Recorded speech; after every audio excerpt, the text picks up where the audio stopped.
আসসালামু আলাইকুম। সংবাদে আপনাদের সবাইকে স্বাগতম জানাচ্ছি আমি মিম। শুরুতেই সংবাদ শিরোনাম জানিয়ে দিব এই মুহূর্তে পাওয়া সর্বশেষ সংবাদ। এদিকে মার্কিন হামলা হলে ইরানকে সহযোগিতা করবে তালেবান, অপরদিকে ডেনমার্কে ২০০০ বছরের পুরনো মন্দিরের সন্ধান এবং বিশ্বমঞ্চে চীনা নববর্ষ, প্রযুক্তি, সংস্কৃতি ও কূটনীতির মহামিলন ও মার্কিন বিনিয়োগ ও উড়োজাহাজ কেনায় আগ্রহী ইরান। প্রিয় দর্শক, আপনি যদি আমাদের চ্যানেলে নতুন হয়ে থাকেন তাহলে আমাদের চ্যানেলটি সাবস্ক্রাইব করুন ও নতুন নতুন সংবাদে যুক্ত থাকুন। এতক্ষণ শুনছিলেন সংবাদের শিরোনাম, এখন বিস্তারিত। মার্কিন হামলা হলে ইরানকে সহযোগিতা করবে তালেবান। ইরানে হামলা চালানোর জন্য মধ্যপ্রাচ্যে বিশাল নৌবহর মোতায়েন করেছে যুক্তরাষ্ট্র। আরও একটি নৌবহর পারস্য উপসাগরের কাছাকাছি পাঠানোর ঘোষণা দিয়েছেন মার্কিন প্রেসিডেন্ট ডোনাল্ড ট্রাম্প। এরই মধ্যে ইরানকে সহযোগিতার ঘোষণা দিয়েছে আফগানিস্তান। এর আগে মার্কিন হামলার হুমকির মুখে ইরানের পাশে দাঁড়ানোর ঘোষণা দিয়ে রেখেছে ইরাকের শিয়া মিলিশিয়ারা। তবে সুন্নি মুসলিম অধ্যুষিষ্ট ইরাক সহ অন্য কোনো দেশ সম্ভাব্য যুদ্ধে তেহরানের পক্ষাবলম্বনের বিষয়ে কিছুই জানায়নি, যদিও সবাই যুদ্ধের বিরোধিতা করে আলোচনার মাধ্যমে উত্তেজনা কমানোর উপর জোর দিয়েছে। আফগানিস্তান সুন্নি মুসলিম অধ্যুষিষ্ট দেশ হলেও শিয়া মুসলিমদের শাসিত ইরানকে সহযোগিতার হাত বাড়িয়ে দিয়েছে। তালেবান মুখপাত্র জাবিহুল্লাহ মুজাহিদ রোববার রেডিও ইরানের পশতু ভাষা বিভাগকে জানিয়েছেন, ইরানে মার্কিন হামলার ঘটনা ঘটলে তালেবান যোদ্ধারা ইসলামী প্রজাতন্ত্র ইরানকে সাহায্য ও সহযোগিতা করবে। জাবিহুল্লাহ বিষয়টি আরও স্পষ্ট করে বলেন, ইরান অনুরোধ করলে আফগানিস্তানের জনগণ সহানুভূতি দেখাবে এবং সম্ভাব্য সহযোগিতা করবে। তবে তিনি উল্লেখ করেন যে এর অর্থ এই নয় যে সুন্নি এই গোষ্ঠীটি স্বয়ংক্রিয়ভাবে আমেরিকার বিরুদ্ধে কোনো প্রতিশোধমূলক যুদ্ধে জড়িয়ে পড়বে। পাশাপাশি তালেবানের পক্ষ থেকে এই বার্তাও দেয়া হয়েছে যে তারা আমেরিকা ও ইরানের মধ্যে কোনো সংঘাত চায় না। তারা ইরানের পারমাণবিক কর্মসূচি নিয়ে চলমান সমস্যার সমাধানে যুদ্ধের বদলে কূটনৈতিক পদক্ষেপ এবং নিরবিচ্ছিন্ন আলোচনাকেই অগ্রাধিকার দেয়। ইরানিদের যুদ্ধ জয়ের কথা উল্লেখ করে জাবিহুল্লাহ বলেন, গত বছরের জুনে ইসরায়েল ও যুক্তরাষ্ট্রের সঙ্গে ১২ দিনের যুদ্ধে ইরান জয়ী হয়েছে এবং যুক্তরাষ্ট্র পুনরায় আক্রমণ করলে ইরানিরা আবারও জিতবে।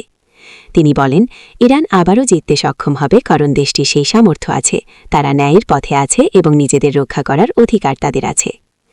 গত জুনে ইসরায়েল যখন ইরানে হামলা করেছিল তখন ইসলামী প্রজাতন্ত্রের পারমাণবিক সমৃদ্ধকরণ কেন্দ্র, সামরিক নেতৃত্ব ও অন্যান্য কৌশলগত অবস্থানের আক্রমণের তীব্র নিন্দা জানিয়েছিল তালেবান।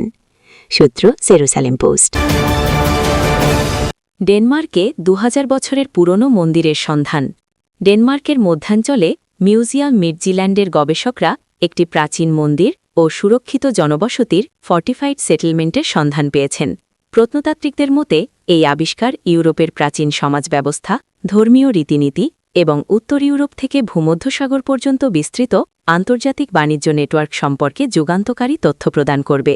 এই আবিষ্কারের কেন্দ্রবিন্দুতে রয়েছে হেডেগার্ড নামক এলাকাটি। এটি স্ক্যান্ডিনেভিয়ার বৃহত্তম সমাধিক্ষেত্র হিসেবে পরিচিত এবং যীশুখ্রিস্টের জন্মের সমসাময়িক শতাব্দীতে এটি ছিল ডেনমার্কের বৃহত্তম জনবসতি। স্কর্চনর নদীর উত্তর তীরের একটি উঁচু পাহাড়ের ওপর প্রায় ৪ হেক্টর এলাকা জুড়ে এই গ্রামটি বিস্তৃত ছিল, যা একটি শক্তিশালী দেয়াল দিয়ে ঘেরা ছিল। আবিষ্কৃত মন্দিরের বিশেষত্ব। প্রত্নতাত্ত্বিকদের মতে এই মন্দিরটি খ্রিস্টীয় ০ অব্দ এর কাছাকাছি সময়ে নির্মিত। দুর্গের দক্ষিণ পূর্ব কোণে অবস্থিত এই আয়তকার মন্দিরটির আয়তন ১৫×১৬ মিটার। কাঠামো। মন্দিরের বাইরের দিকে মাটির প্রায় ২ মিটার গভীরে একটি গভীর পরিখা পাওয়া গেছে, যেখানে ৩০ সেন্টিমিটার অন্তর গোলাকার কাঠের খুঁটি পুঁতে রাখা হয়েছিল। অভ্যন্তরীণ সজ্জা। মন্দিরের ভেতরে মাটির দেয়াল এবং ২×২ মিটারের একটি সুসজ্জিত যজ্ঞকুণ্ড হার্থ পাওয়া গেছে। জ্যামিতিক নকশা ও কারুকার্য খচিত এই কুণ্ডটি প্রমাণ করে যে ভবনটি ঘরোয়া কাজের বদলে ধর্মীয় আচার অনুষ্ঠানের জন্যই ব্যবহৃত হতো। মিউজিয়াম ইন্সপেক্টর মার্টিন উইন্থার ওলেসেন বলেন, হেডেগার্ডের সবকিছুই সাধারণের চেয়ে বড় এবং বিস্ময়কর। এই আবিষ্কার আমাদের ওই সময়ের ধর্মীয় স্থাপত্যের প্রথম বাস্তবচিত্র উপহার দিয়েছে। বিশ্বমঞ্চে চীনা নববর্ষ, প্রযুক্তি, সংস্কৃতি ও কূটনীতির মহামিলন। ফেব্রুয়ারি ১৬, বেইজিং সময় রাত ৮টা। বিশ্বজুড়ে কোটি কোটি দর্শকের চোখ তখন চীনের সবচেয়ে জনপ্রিয় সাংস্কৃতিক আয়োজন চায়না মিডিয়া গ্রুপ সিএমজি আয়োজিত ২০২৬ সালের চীনা বসন্ত উৎসব গালার দিকে। ইংরেজি, স্প্যানিশ, ফরাসি, আরবি, রুশসহ ৮৫টি ভাষার টেলিভিশন ও অনলাইন প্ল্যাটফর্ম ও বিশ্বের ২০০টিরও বেশি দেশ ও অঞ্চলের ৩,৩০০টিরও বেশি গণমাধ্যমের সহযোগিতায় অনুষ্ঠানটি সম্প্রচার করা হয়েছে।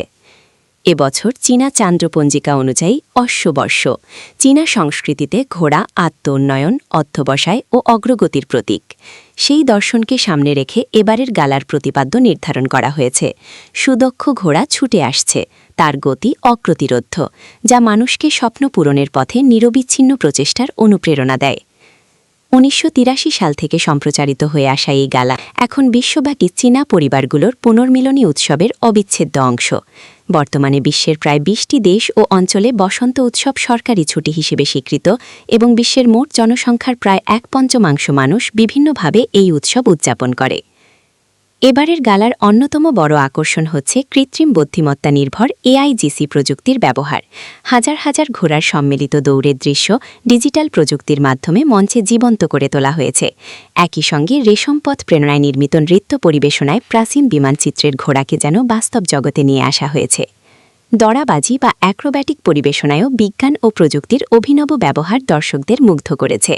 ঐতিহ্যবাহী পাশ্রতের সঙ্গে আধুনিক ভিজুয়াল প্রযুক্তি যুক্ত হওয়ায় দর্শকরা একই সঙ্গে সাংস্কৃতিক ঐতিহ্য ও প্রযুক্তিগত সৌন্দর্যের নতুন অভিজ্ঞতা পেয়েছেন।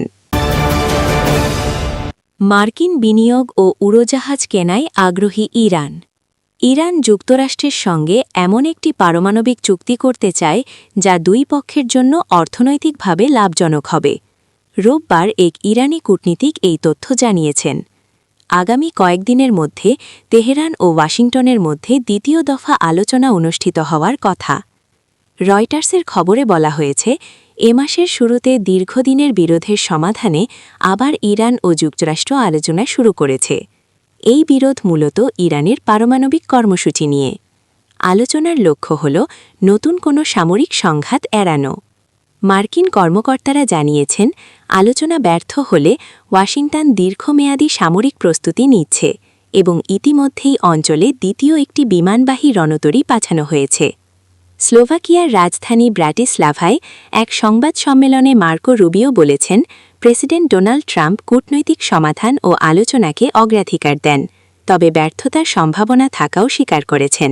তিনি বলেন, ইরানের সঙ্গে সফল চুক্তি এখনও কেউ করতে পারেনি, কিন্তু আমরা চেষ্টা করব। এতক্ষণ আমাদের সাথে থাকার জন্য ধন্যবাদ।